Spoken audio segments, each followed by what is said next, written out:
ይህን ቪዲዮ ብታዳምጡት ለካሮት ያላችሁ አመለካከት በእጅጉ ሊጨምር ይችላል።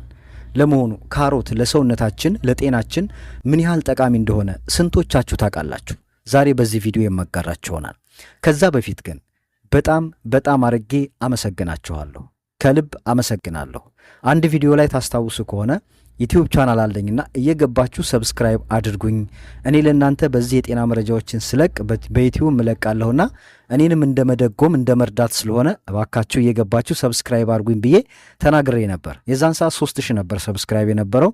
ኦሬዲ አሁን ወደ 10000 አካባቢ ሊገባ የቀሩት ትንሽ ናቸው። 100 ሰው ምናምን ነው 10000 ሊገባ የቀረውና ከልብ አመሰግናለሁ።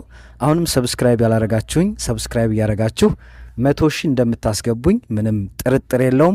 አመሰግናለሁ። ወደ ዛሬው የጤና መረጃ ይለፍ። እንግዲህ ዛሬ ካሮትን በተመለከተ ነው። ለመሆኑ ካሮት ምን ጥቅም አለው?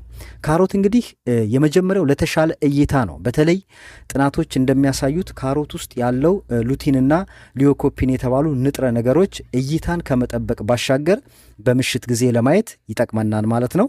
እንዲሁም ደግሞ ካሮት ለተሻለ በሽታ የመከላከል አቅም ይጠቅመናል። ካሮት በውስጡ የተለያዩ ንጥረ ነገሮችን እንደ ቫይታሚን ሲ፣ አንቲኦክሲደንት ይይዛል።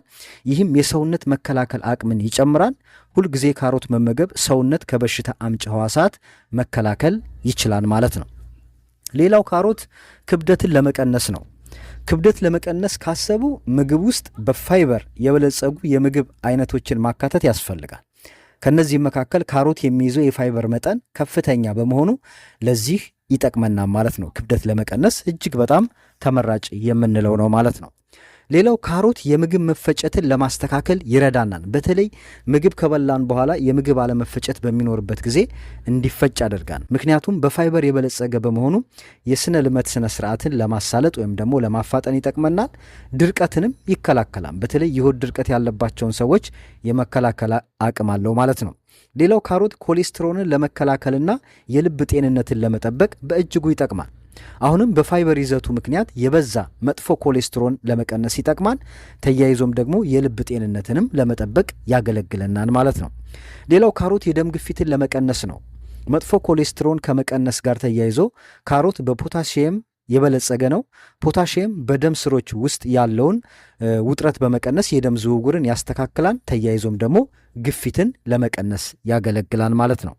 ሌላው ካሮት ለጤናማ ጸጉር ነው። በተለይ ለጸጉር ጤናማ ለሆነ ጸጉር ያስፈልገናል። እንደ ዋነኛነት የካሮት ጥቅም ጸጉርን ጤንነት መጠበቅ ነው። ለጸጉር አስፈላጊ የሆነውን ቫይታሚን በማድረስ ጸጉር ጠንካራ፣ ወፍራምና የሚያምር እንዲሆን ያደርገዋል ማለት ነው። ሌላው